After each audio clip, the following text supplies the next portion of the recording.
Shalom, shalom, shalom, shalom. Otra vez por aquí vamos a hablar un poquito de la paracha. Para eso vamos a invitar a nuestra hermana Mónica en unos minutos.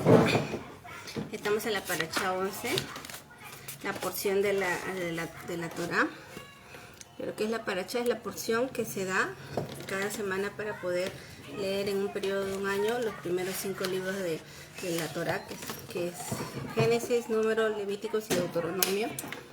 Y vamos a comenzar a hablar sobre esta preciosa porción de la Torah que habla ya del encuentro de José con sus hermanos, ¿no? La semana pasada estuvimos en la paracha Mikech y ahora nos toca la paracha Vayigas, que es y se acercó, y vamos a conversar, hacer un conversatorio con nuestra hermana Mónica, que ya se está conectando por aquí, que también nos va a dar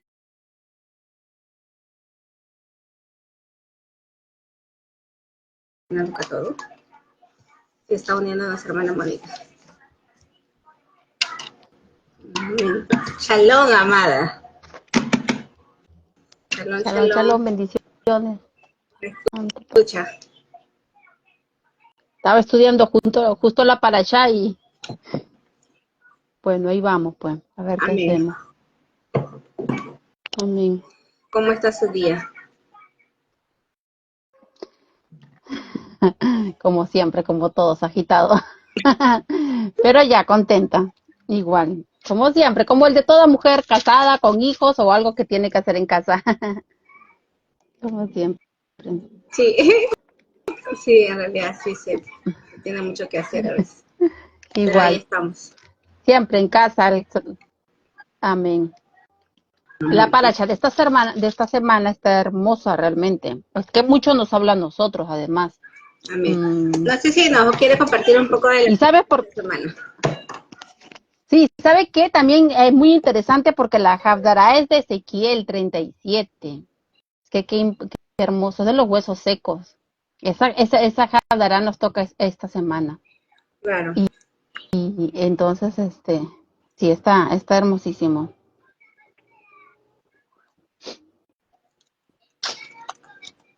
No sé si nos quiere compartir la paracha, hermana, su perspectiva de lo que ha estado leyendo. Bueno, yo estaba leyendo un poco al principio, bueno, como todo, y dice, cuando pues Judá comienza a hablar con José, ¿no? A interceder para que, y al final de todo lo que le habla y lo reconoce, le dice, pues tú eres como Faraón, le dice, ¿no? En el versículo 18, ahí nomás empezando. Entonces, ya lo ves a un Judá humilde, arrepentido, que sufre por su papá, que le dice al final en el versículo 33, te ruego, por tanto, que quede ahora tu siervo en lugar del joven, ¿no? O sea, le está pidiendo quedarse en lugar de Benjamín. Y si vemos y recordamos en el capítulo 37, en el versículo 26 al 27, es Judá quien da la idea de venderlo. Y ahora es Judá el que se está quedando por su hermano, ¿no? Entonces, ahí vemos cómo ya el carácter de Judá es totalmente distinto, ¿no? De un hombre que sufre porque él dice que se queda en lugar de Benjamín, dice porque no va a soportar, dice no podré por no ver el mal que sobrevendrá a mi padre, no podré ver el mal. O sea, ya él puede entender el sufrimiento de su papá, ya, y entonces él se quiere quedar en lugar de Benjamín. Y ese arrepentimiento, esa humildad que comienza a tener Judá, después de todo lo que sabemos que ha pasado Judá, es la que ablanda el corazón de José y dice que ya no podía contenerse, y ahí es donde le cuenta. Entonces, sí, esto me parece hermosísimo realmente. Amén. Vemos la paracha, para los que nos están viendo, la porción de la semana nos toca hablar sobre José, y comienza desde Génesis 44, verso 18, ¿no? Donde dice Judá intercede por Benjamín. La semana pasada hablamos de la paracha Mikech, ¿no? Y vemos cómo José, al encontrarse con sus hermanos, tiene esa conmoción de sentimientos que le llegan a su corazón, y él trata de ver que sus hermanos si han cambiado o no han cambiado, porque como decía la hermana Mónica, vemos a un Judá que en capítulos o la paracha anterior, ¿no? O desde el anterior, como él mismo da esta idea de vender a su hermano, ¿no? Si nosotros nos vamos al escenario de hoy en día, es como tráfico de humanos, ¿no? De esa dureza de corazón de ser él de repente el mayor, ¿no? De vender a su mismo hermano, hijo de su padre, ¿no? Esa frialdad que tuvo, y por causa de eso, él también tuvo una consecuencia, ¿no? El Eterno le hizo pasar en su vida momentos muy duros como el perder a sus dos hijos, ¿no? Y Onán, que fueron delante del Eterno personas que no estuvieron bien delante del Eterno, y el Eterno le hace vivir esto a Judá, y vemos ya en este capítulo 44, versículo 18, cómo Judá ahora intercede por su hermano, ¿no? Ya vemos el arrepentimiento que hay ya en Judá, ¿no? Porque una cosa es el remordimiento, que uno se duele por haber hecho algo, pero otra cosa es el arrepentimiento. Y vemos cómo ya Judá aquí intercede por Benjamín, y él se pone en lugar de su hermano, y dice, ¿no? Uno de los versículos que dice, si vuestro hermano, a ver, y acá dice, nosotros, En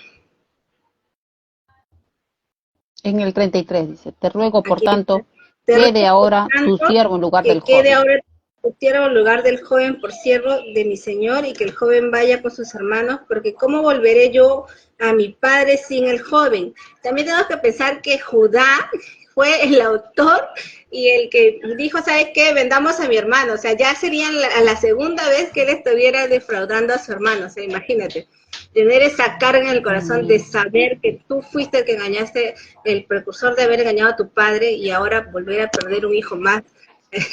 No, ese remordimiento que hubo en su vida fue muy duro para Joseph, y lo estamos viendo en esta paracha, ¿no? Y cuando ya Joseph ve que sus hermanos están arrepentidos, y en este caso más de Judá, que fue el que incentivó a vender a su hermano, ¿no? Vemos que Joseph se conmueve tanto que se manifiesta. No sé qué puede decir nuestra hermana Mónica. Dice que entonces, dice el versículo 2, capítulo 45, entonces se dio a llorar a gritos, y oyeron los egipcios, y oyó también la casa del faraón. O sea, imagínense el dolor, el arrepentimiento, no sé, como que termines llorando a gritos, y el faraón desde otro lado, ¿no? Escuche la bulla tan fuerte que debe de haber habido de ese dolor. Y eso se va a ver en algún momento en la casa de Judá. Igual, ¿no? Porque Judá Judá vende a José, y el Judá vende a Yeshua. Y va a pasar lo mismo, falta eso, que ellos, pues nada, despierten, se den cuenta quién es, creo que eso lo habla Zacarías, y entonces ahí también ellos seguramente llorarán. Debe ser hermoso ver eso. No sé, Claro, el Eterno me dé vida para no verlo. podemos analizar, sabemos, ya hemos estudiado que la vida de Joseph o Joseph es la tipología de Yeshua, ¿no? Incluso en las enseñanzas rabínicas dice que hay Ben Joseph y Ben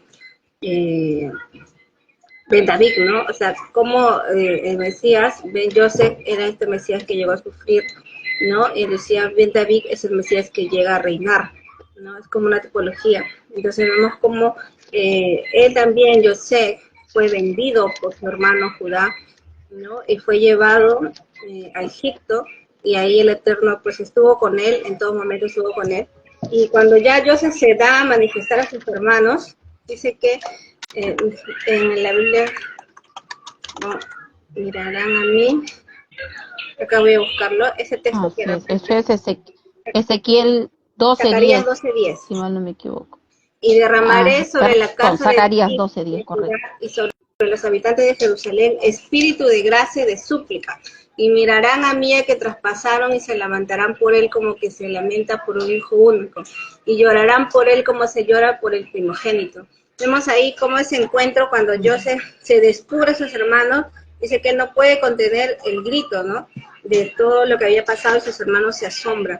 Esta es la tipología de este encuentro que se va a dar cuando ya Israel, la casa de Judá, y la casa de Israel dispersa entre las naciones se una en un solo día, y en un solo día Judá, dice, vea cuando venga Yeshua, y ahí se lamentará, dice, como se llora al hijo primogénito, y lamentarán por aquel que traspasaron. Entonces, vemos cómo, acá está, mi amor. Entonces vemos ahí cómo se cumple esta tipología de nuestro amado Yeshua, y vemos también el trato que el Eterno tiene en las dos casas de Israel, porque tenemos que entender que la casa de Israel, o todas las 12 tribus, se dividieron en dos. Pues hablábamos en el video de la mañana, ¿no? Cómo se dio esa división en el libro de Primera de Reyes, capítulo 11, que se dio, ¿no? El reino del sur y el reino del norte, cómo el Eterno desecha al reino del norte, los lleva a cautividad a Siria y nunca más vuelven, ¿no? Hasta que se acabe el castigo. Y vemos que ese castigo sumado llega aproximadamente en el año 2000, pero Judá siempre estuvo en casa. Y también me hace recordar esta parábola que Yeshua dijo, ¿no? De los dos hermanos, porque muchas veces en el concepto religioso, cristiano, donde vemos la palabra por arriba, vemos que el hijo pródigo es esa persona que un día conoció la palabra y un día se fue al mundo, hizo su vida, se drogó, qué sé yo, hizo todo lo que vive, pero llegó el momento de que él envejeció y volvió a casa. Pero Yeshua se está enfocando algo mucho más profundo. Esos dos hijos, el hijo mayor es Judá, que permaneció con el Eterno, guardando Torah, a pesar de sus tradiciones y tantas cosas. Vemos como en el tiempo de Nehemías, ellos vuelven después de 70 años, y después de 70 años, ellos reconstruyen el templo, que se sería el segundo templo, y comienzan a guardar la palabra, pero años después, ¿no? Ponen cargas pesadas que no estaban en los mandamientos, ¿no? Pero vemos como un Judá que trata de buscar al Eterno, y en ese contexto viene Yeshua, y él decía, ¿no? En el libro de Mateo 15, ¿no? Yo solamente vine por las ovejas perdidas de la casa de Israel.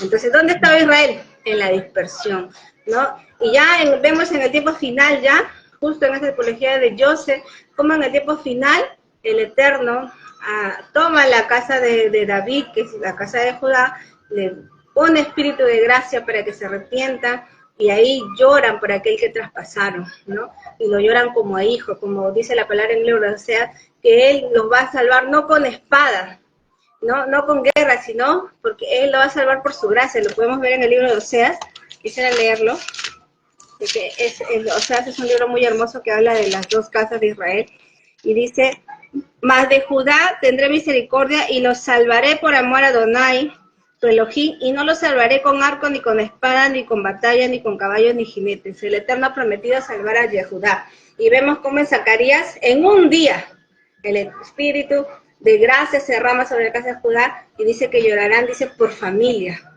Dice, la casa de Leví por su familia, la casa de tal por su familia, y en un solo día el Eterno hará esta restauración de todo Israel. Israel dispersa en las naciones, también vendrán y se verán en un solo palo. Y eso también nos habla del libro de Ezequiel 37.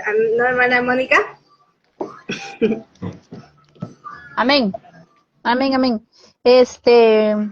Bueno, y acá hay algo importante también que dice la parashá, y después que ya viene el llanto, después de que ellos ya se comienzan a conversar y todo, entonces José les dice, ¿no? Ahora pues no os entristezcáis, los llama, ¿no? Para conversar con ellos, le dice, no entristezcáis, ni os pese de haberme vendido acá, porque para preservación de vida me envió Dios, Elohim, ¿no? Delante de vosotros. Y en el versículo 7 dice, y Elohim me envió delante de vosotros para preservaros posteridad sobre la tierra y para daros vida por medio de gran liberación. Así pues, no me enviasteis acá vosotros, sino Elohim, que me ha puesto por padre de Faraón y por señor de toda su casa y gobernador en toda la tierra de Egipto. Imagínense, ahora ya también, es que esto es hermoso. O sea, José ya puede entender todo lo que le había pasado también.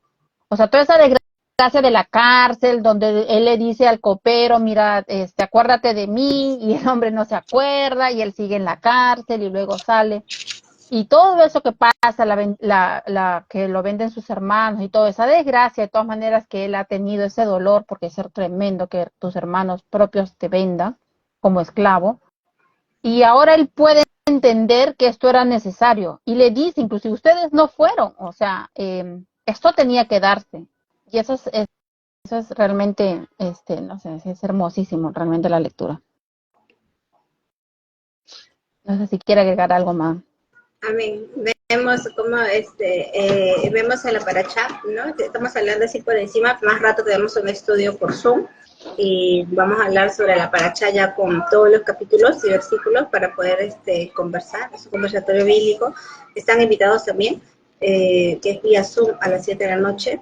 ¿No? Vemos cómo el Eterno en estos capítulos o en todo este paracha que estamos viendo, o vemos cómo el Eterno trata con su pueblo, ¿no? Y aquí el Eterno permite que Israel, dice que trajeron como 75 personas a Egipto, y ahí el Eterno preserva también su vida, ¿no? También para hacer crecer este pueblo, estuvieron 420 años en Egipto, y de ahí ya los saca con mano poderosa, y para hacer su pueblo, les da un pacto, les renueva nuevamente un pacto en el libro de Éxodo, y vemos cómo el pueblo crece, cómo el Eterno hace su obra, ¿no? Este capítulo de esta paracha, que es de Vallegas, significa y se acercó, está hasta el capítulo 47, del 25 al 27, ¿no? Donde ya se establece Israel, Jacob, en Egipto, y no tan solo eso, ¿no? Y cuando ya Jacob se presenta ante Faraón,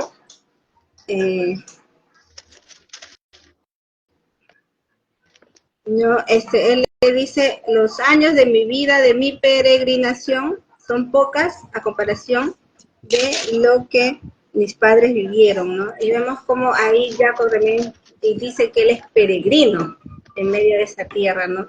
Y José, conociendo también que el Eterno estaba llevándolos por un propósito, porque él incluso cuando llega a morir, le dice a sus hermanos, cuando el Eterno os visite, lleven mis huesos a la tierra, ¿no? Y vemos ese cumplimiento que el Eterno hace, y se lo llevan a la tierra prometida, ¿no? También mi hermana Mónica.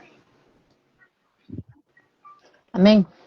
Estaba leyendo, para, no sin antes, no vaya a ser que termine el live y poder hablar de Ezequiel 37, que es desde el capítulo 15 hasta el 28, perdón, el Ezequiel capítulo 37, versículo 15 al 28.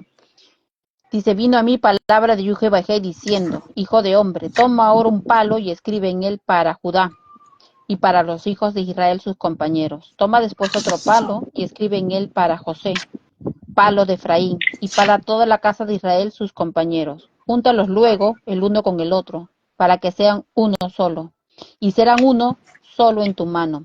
Y cuando te pregunten los hijos de tu pueblo diciendo, ¿no nos enseñarás qué te propones con esto?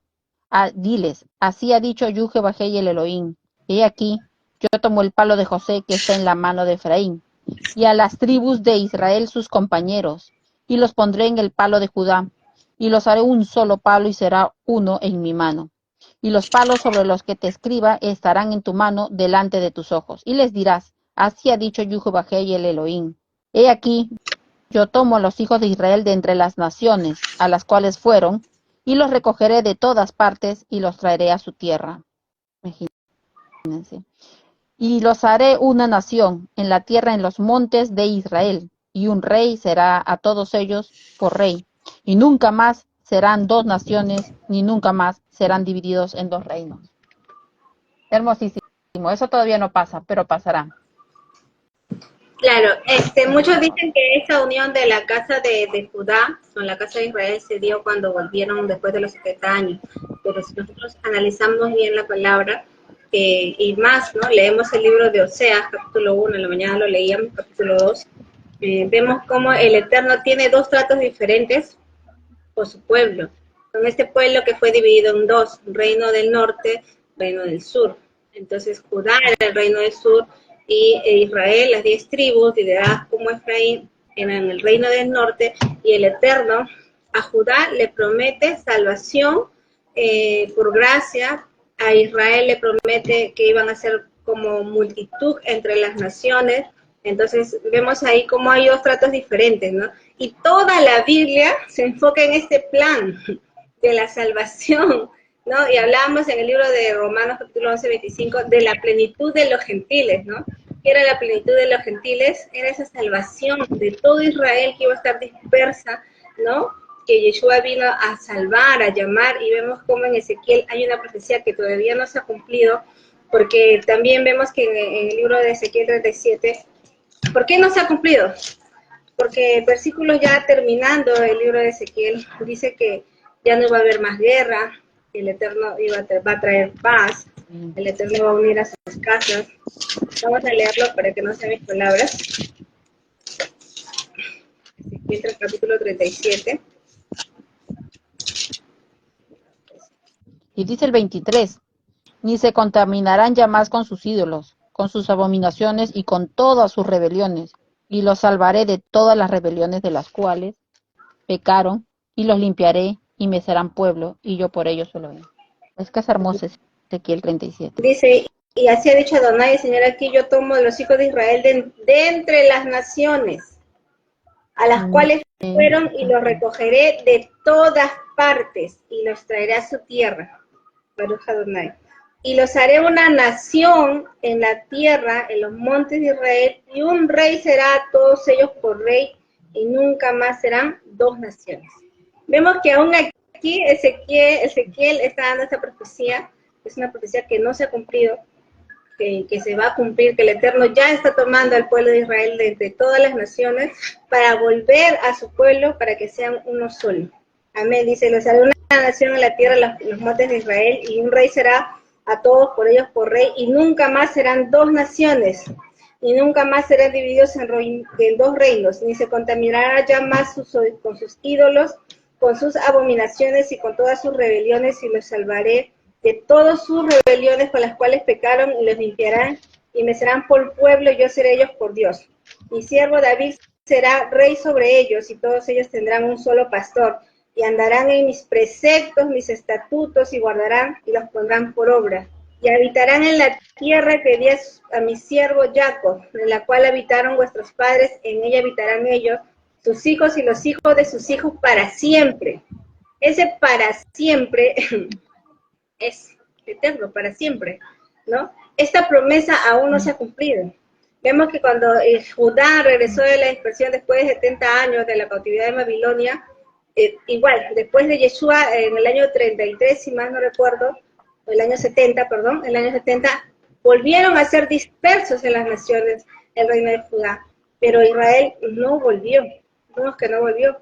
Dice, y haré con ellos pacto de paz, pacto perpetuo, y será con ellos, y los estableceré, y los multiplicaré, y pondré mi santuario entre ellos para siempre, y estará en medio de ellos mi tabernáculo, y seré a ellos por Elohim, y ellos me serán por pueblo, y sabrán las naciones que yo Jehová, santifico a Israel, estando mi santuario en medio de ellos. Vemos que esta profecía no se ha cumplido, y si nosotros creemos en el eterno, el Elohim de Israel, sabemos que se va a cumplir, y ya lo está haciendo, está llamando a las ovejas perdidas de la casa de Israel, que están en medio de la dispersión, en medio de las naciones, y están escuchando esa subida apacible. Una de las cosas que dice acá, dice, andarán en mis preceptos y mis estatutos y guardarán. Como hablábamos hace unos días atrás, una cosa es mandamientos, estatutos, y otra cosa son decretos. Otras cosas diferentes. El mandamiento es lo que el Eterno manda a obedecer, no tendrás dioses ajenos. El estatuto es la descripción del mandamiento, que es no te inclinarás a ellas, no las honrarás, no te harás imagen, tal.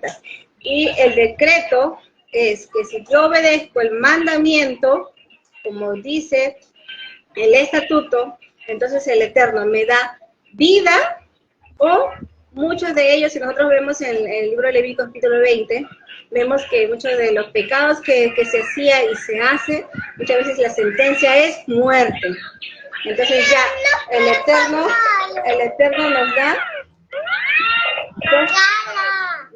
dos caminos, la vida o la muerte. Dice, escoge tú, dice el Eterno. ¿No? Entonces vemos que este pueblo que va a volver de entre las naciones, de la dispersión, no tan solo guarda los 10 mandamientos, sino que guarda los estatutos y guarda los decretos, ¿no? Muchas veces confundimos y decimos, no, solamente hay 10, no, de esos 10, de esos 2 mandamientos que el Eterno, que Yeshua dijo, de estos 2 penden, cuelgan en el griego, de estos 2 penden, dice, la Torah. Todos los mandamientos penden en estos 2. ¿Cuáles eran esos 2? Deuteronomio 6:4. Amarás a Adonai tu Elohim con todo tu corazón, con toda tu alma y con todas tus fuerzas. Y el otro es Levítico 18:18. Amarás a tu prójimo como a ti mismo. De esos 2 cuelga toda la Torah, toda la ley. Entonces, si yo amo a mi prójimo, no le voy a robar, si yo amo a mi prójimo no le voy a mentir, si amo a mi prójimo no voy a tomar su esposo, su marido, qué sé yo, no voy a hacer lo malo contra mi prójimo, sino que voy a amar a mi prójimo como a mí mismo. Si yo quiero que a mí me vaya bien, entonces yo voy a amarlo a él como yo quisiera que me ame. Y amaré al Eterno con toda mi alma y con todo mi corazón. ¿Y qué es amar al Eterno? No es tan solo decir yo amo al Eterno y ya, ¿no? Y sigo obedeciendo cosas que no están bajo la palabra, porque ¿qué es pecado? La transgresión de la ley. ¿Y qué es la ley? Los primeros 5 libros. Ahí está. Si quieres saber si estás en pecado, entonces lee los primeros 5 libros, Deuteronomio capítulo 28, Deuteronomio capítulo 30, entonces ahí vas a encontrar qué es pecado, Deuteronomio 28:15, si más no recuerdo, donde dice las consecuencias de desobedecer el mandamiento o las bendiciones de obedecer los mandamientos. Hermana, ¿quiere aportar algo más? Sí, perfecto. Eso es lo que pasa, que a veces muchos pensamos de que los mandamientos son esos 10 que bajó Moisés de la tabla y listo. Entonces yo los veo, esos más o menos los ya, no codiciará a la mujer, ya está fácil, y qué sé yo, y así, y ya, con eso yo cumplo, pero hay más. Por eso tenemos que leer los 5 libros todos, pero hay mucho más de cada mandamiento. Tenemos el no comer animales impuros, o sea, hay mucho más que uno tiene que estar leyendo. Es todo en conjunto, y de todo esos en conjunto penden 2, o sea, pero no significa que tampoco sean los únicos 2, porque si no la gente lo confunde y dice, amarás al prójimo como a ti mismo. Yo lo interpreto de alguna manera, el otro lo interpreta de otra manera. Amar al prójimo es, no sé, para el otro no sé qué. Amar al prójimo, como está viendo ahora, es que yo bendigo ya a los homosexuales. Amar al prójimo puede ser, y entonces ahí no. Entonces, ¿cómo sabemos? Cada uno tiene su realidad, su verdad, su interpretación. Entonces tienes que leer los 5 libros, ahí está la Torá misma, la ley, todo lo que dice el Eterno, no solamente un pedazo, o lo que tú interpretas, o tu pastor o tu sacerdote te interpretó y te dijo. No, tú tienes que leer la Biblia y entender, ahí está todo muy detallado. Amén, amén. Así es, todo muy detallado. Y todo lo que el Eterno manda en la instrucción a la Torah, pues es para beneficio de nosotros. Muchas veces pensamos, no, pero eso es una carga, ¿no? Pero ¿cómo va a ser una carga descansar un día para el Eterno, ¿no? Y estar con tu familia y de repente no hacer los quehaceres del hogar porque ya los has hecho ya un día antes, ya cocinaste, ya lavaste, ya no tienes esa preocupación. O cómo va a ser una carga que el Eterno te dé 7 fiestas al año para que estés con él y estés con su familia.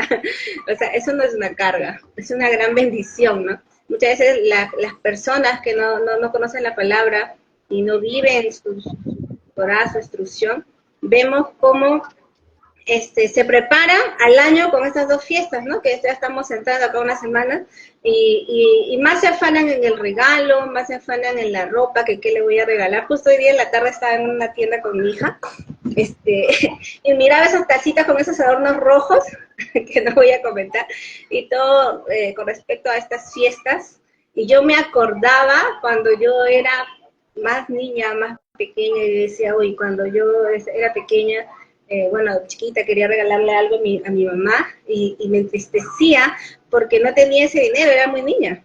Entonces, y era una tristeza en mi corazón, yo me acordaba. Y ahora que yo soy grande y ahora que yo ya tengo una hija, mi hija vive tranquila, feliz, no con esa angustia de, mamá, ¿qué me vas a regalar en tal día? ¿Qué me vas a regalar? No, porque el Eterno la bendice. Y ella no va a tener esas tristezas que muchas veces tuvimos nosotros por desconocimiento de la palabra, porque yo vivía en un contexto cristiano donde me decía que esas fiestas estaban bien, y que, bueno, cuando ya uno ya comienza a buscar la palabra del Eterno, vemos que no son fiestas señaladas, que no son fiestas del Eterno, que muchas veces son desagradables delante del Eterno. Entonces ya no hay ese pesar, esa tristeza. Justo el día de ayer estábamos en el parque, antes de ayer, y un señor me decía, mira esas luces, porque atrás estaban viendo luces bastante con forma de animales. Me dice, debe estar caro, me dice, con esa tristeza. Yo le digo, pero señor, le digo, ¿por qué se afana tanto? Le digo, no se da cuenta que muchas veces estas cosas son, que es más que nada para que haya tanto negocio, para que la gente se afane y espera solo un día, le digo, para que ese día pues se angustie, busque regalo, y busque el pollo, busque esto, le digo. Y es más el afán en vez de celebrar lo que dicen que celebran. Y él me decía, sí, ¿no? Todo es marketing, le digo. Sí, todo es marketing, le digo. Y yo le digo, yo le comento que yo no la celebro, yo celebro 7 fiestas al año. Y en esas 7 fiestas le comencé a explicar cuáles eran las fiestas y me comencé a preguntar más y más. Y ahí estando con los niños, porque tenía su hijito que estaba jugando con mi hijita, comenzamos a conversar y se quedó con eso. Me decía, ¿no? Tienes razón, o sea, no, o sea, como que tanto afán uno tiene cada fin de año que la mercadotecnia, la publicidad que dice que tienes que tener el primer celular este fin de año, que tienes que tener la mejor ropa, que el mejor regalo, ¿no? En vez de pensar lo que es en realidad, ¿no? De guardar su palabra. Y el Eterno no nos manda esas fiestas, no son señaladas, pero Él nos manda a estar en sus citas, en sus otras convocaciones, y Él no quiere estar solamente una vez al año, Él quiere estar con nosotros muchas más veces en sus fiestas señaladas. Amén, mi hermana Mónica. Totalmente. Yo me acuerdo antes las fiestas, las navidades, muy tristes. Yo no entendía por qué cuando yo era chica, estaba esperando mi luces de bengala y la veía a mi mamá llorar, y la tía lloraba, y los abuelitos lloraban, y yo decía, pero ¿por qué lloran? Y siempre la Navidad, he visto, una vez veí un estudio que hay muchos suicidios en Navidad, porque la gente no llena la Navidad, porque la Navidad, la que tú crees, te enseñaron solamente a los regalos, como te dicen, a comprar cosas, y te llenas un montón de comida, y lo único que comes, y se acabó para ti la Navidad, y al día siguiente, y todo fue comida, nada más, o ropa, y gastarte la plata, y andarte empujando en los supermercados, en las tiendas. Yo he sabido ir a los supermercados y escuchar, María, María, ¿dónde estás? Y una mujer llorando, y yo decía, no, ya me quiero ir de acá, niños perdidos. O sea, es tremendo. Y las fiestas del Eterno son totalmente distintas. O sea, Sukkot es una bendición. No necesitas ir a comprar nada. La verdad es que no necesitas de comprar nada, porque te vas afuera, te sacas tu palmita, tus ramitas, y te lo pones en tu casa, y no necesitas más, y estás bajo la azúcar, bajo la protección del Shaddai, del Eterno, y es otra manera de vivirlo realmente. Y yo sé que eso cuesta, yo sé que eso, tal vez ahora, si es que alguno nos está viendo, como que caigamos un poco incómodos, menos ahora tan cerca a la Navidad, pero ya, tranquilo, que en algún momento el Eterno le va a hablar. De todas maneras, averigüen en Google, eso está muy fácil. Y no les digo que ahora ya suelten todo, digan, no, no lo hago más, ya no sé, cada uno tiene su historia distinta, pero averigüen, porque pues sí, la Navidad, ahí no nació Jesús, eso está clarísimo, lo buscan en Google nomás, no nos crean a nosotros, googleen nomás y lo van a ver. Y bueno, pues eso, se vuelve como muy triste realmente la Navidad. Pues, son cosas que uno puede ver, ¿no? Y volviendo a la paracha, pues vemos que también nuestro Yeshua vino como Yeshua, hijo Amén. de José, ¿no? O sea, hijo Ben Yosef, o sea, la tipología de Joseph, porque él vino como siervo sufriente en su primera etapa, ¿no? Y ahora él vino pues por las ovejas perdidas de la casa de Israel.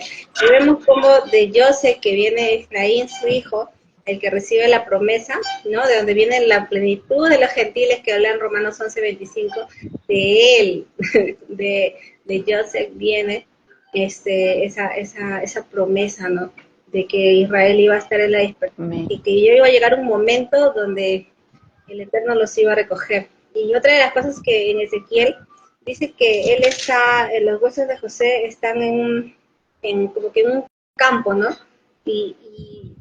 Estos huesos secos que ya habla el libro de Ezequiel están en el mismo campo donde estaban los huesos de Joseph. O sea, es algo hermoso. O sea, estos huesos que vio Ezequiel estaban en el mismo campo donde los huesos de Joseph estaban reposando. ¿Por qué? Si nosotros nos vamos al estudio más profundo, vemos que de Joseph viene Efraín. Efraín es Israel, las 10 tribus que están en la dispersión, que olvidaron sus fiestas, sus lunas nuevas, olvidaron la Torá del Eterno, y llega un momento que el Eterno los va a levantar y los va a volver a llamar, y va a poner espíritu, el Ruach del Eterno sobre estas vidas, y las va a volver a levantar para que vuelvan a ser su pueblo. Y si nosotros leemos el libro de Romanos 11, Efesios 2, vemos cómo eso se llega a cumplir, nuestra promesa, este pacto que Yeshua hace en el libro de Jeremías 31, un pacto con la casa de Israel, con la casa de Judá, comienza ya con Yeshua a cumplirse, ¿no? Desde el momento ese de nuestro Yeshua, ya comienza en el tiempo final, el trato para todo Israel en la dispersión, y que más adelante ya se va a unir para ser un solo pueblo. Amén, mi hermanita. Amén. Amén. Lo tenemos aquí solamente un poquito para leerlo, nada más dice Ezequiel 37, dice, la mano de Yuhebahei vino sobre mí, y me llevó en el espíritu de Yuhebahei, y me puso en medio de un valle que estaba lleno de huesos, y me hizo pasar cerca de ellos por todo alrededor. Y aquí que eran muchísimos sobre la faz del campo, y por cierto secos en gran manera. Y me dijo, hijo de hombre, ¿vivirán estos huesos? Y dije, Adonai Yuhebahei, tú lo sabes. Me dijo entonces, profetiza sobre estos huesos y diles, huesos secos, oíd la palabra de Yuhebahei. Así ha dicho Yuhebahei el Adón a estos huesos. He aquí yo hago entrar espíritu en vosotros y viviréis, espíritu en vosotros. Y pondré tendones sobre vosotros y haré subir sobre vosotros carne y os cubriré de piel y pondré en vosotros espíritu y viviréis. Y sabréis que yo soy Yuhebahei. Profeticé. Pues como me fue mandado, y hubo un ruido mientras yo profetizaba, y aquí un temblor, y los huesos se juntaron cada hueso con su hueso. Y miré, y he aquí tendones sobre ellos, y la carne subió, y la piel cubrió por encima de ellos, pero no había en ellos espíritu. Y me dijo, profetiza al espíritu, profetiza, hijo de hombre. Y di al espíritu, así ha dicho Yuhebahei el Adón, espíritu, ven de los 4 vientos y sopla sobre estos muertos y vivirán. Y profeticé como me había mandado, y entró espíritu en ellos y vivieron, y estuvieron sobre sus pies un ejército grande en extremo. Me dijo luego, hijo de hombre, todos estos huesos son la casa de Israel. Y aquí ellos dicen, nuestros huesos se secaron, y pereció nuestra esperanza, y somos del todo destruidos. Por tanto profetiza y diles, así ha dicho Yuhebahei el Adón, he aquí yo abro vuestros sepulcros, pueblo mío, y os haré subir de vuestras sepulturas, y os traeré a la tierra de Israel. Y sabréis que yo soy Yuhebahei, cuando abra vuestros sepulcros, y os saque de vuestras sepulturas, pueblo mío. Hermoso. Es que es impresionante. Es que eso éramos nosotros. Es que estábamos muertos, amada. Estábamos muertas, secas. Y el Eterno nos dio espíritu y nos estaban lejos. Nosotros vemos en el libro de Jeremías 36, el Eterno dice, y yo enviaré mi espíritu para que guarden mi Torah, mi instrucción, mis mandamientos, mis preceptos, mis estatutos. Entonces el espíritu, el Ruach HaKodesh en hebreo, no es para estar hablando en lenguas o hacer movimientos raros o hacer shows, ¿no? El espíritu, Jeremías 36 nos dice que es para que Él ponga su Torah, su instrucción, su ley en nuestro corazón, y nosotros ahora obedezcamos. Ya no porque había unos mandamientos en tabla, sino que esos mandamientos ahora están en nuestro corazón. Amén. Ya vamos a ir terminando. El pastor Edward Moisa ya dijo, ya está abierta la sala ya. Amén, sí, justo lo estoy mirando. Dice, amén, amado. Bendiciones. Vía Zoom, seguimos por la paracha vía Zoom, si alguien quiere unirse. Cualquier rato porque está invitado, escriba abajo. y el Eterno pues permita que puedas aprender más de la Torah, más de la instrucción, y si puedes acompañarlos los miércoles a las 7 de la noche estamos dando las enseñanzas, también haciendo videos en TikTok, y que el Eterno los bendiga mucho. ¿Algo quería decir mi hermana Mónica? Nada, nada, solamente eso, lo vamos a publicar o que nos escriban si es que quieren seguir estudiando los miércoles a las 7, todos los miércoles, y nada más, que el Eterno los bendiga. Vamos a ver si podemos hacer otro en vivo así chiquitito y explicar un poquito, y a lo mejor más adelante si vemos a hermanos podemos invitar para conversar inclusive más personas. Que el Eterno les bendiga. Bendiciones. Shalom, Shalom, shalom. shalom.